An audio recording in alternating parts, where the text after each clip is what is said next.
L'été s'annonce culturellement ambitieux à Baie-Saint-Paul. Le Musée d'art contemporain vient de dévoiler sa programmation estivale. 2 nouvelles expositions seront à l'affiche de l'institution culturelle charlevoisienne.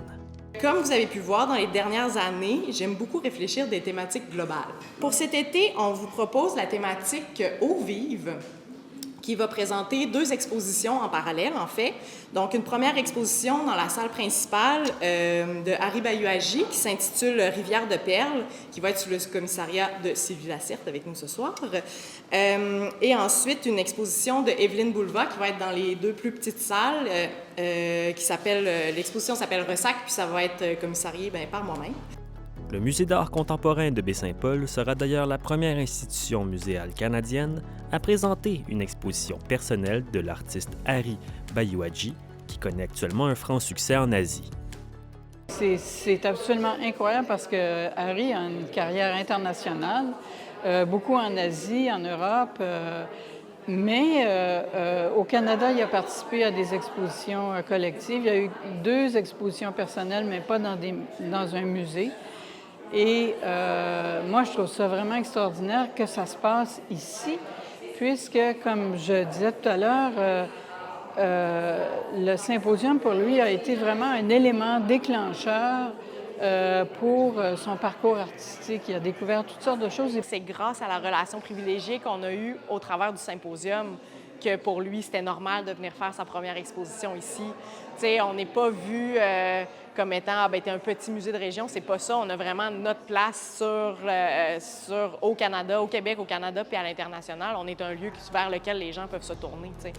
Cette année d'ailleurs, les 2 artistes présentés au musée, ainsi que la commissaire Sylvie Lacerte, sont passés par le symposium au cours de leur carrière.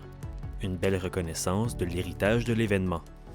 C'est le fun de voir comment est-ce qu'on peut utiliser cette relation-là pour en créer quelque chose après ça avec le musée. Puis nous, de se retourner vers eux par la suite après leur passage ici, c'est de venir légitimer leur carrière artistique. C'est de se dire, vous avez passé par ici il y a 10 ans, là, vous êtes rendu là, on s'intéresse à ce que vous faites.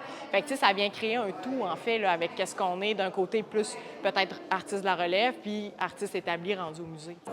Beaucoup d'artistes qui sont venus ici, dont les parcours à la suite du symposium ont été vraiment extraordinaires. Et comme le disait Gabriel, le symposium, c'est vraiment un tremplin pour beaucoup d'artistes. Et même, il y a des artistes établis qui veulent venir au symposium aussi. Et justement, commissarié par Anaïs Castro, le symposium de cette année portera sur le thème du camouflage. Une thématique inspirant la commissaire à la fois pour son aspect militaire qu'environnemental pour aborder les enjeux actuels.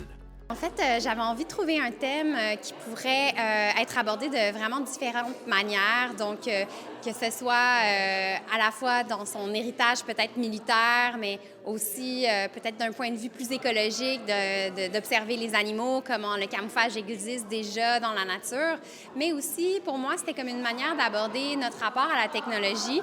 Puis comment la technologie permet cette espèce de rapport-là entre la visibilité et l'invisibilité, puis comment ça nous permet d'aborder les systèmes de pouvoir dans lesquels on évolue. Ce symposium s'annonce d'ailleurs comme l'un des plus ambitieux, misant encore une fois sur des performances allant directement à la rencontre des publics.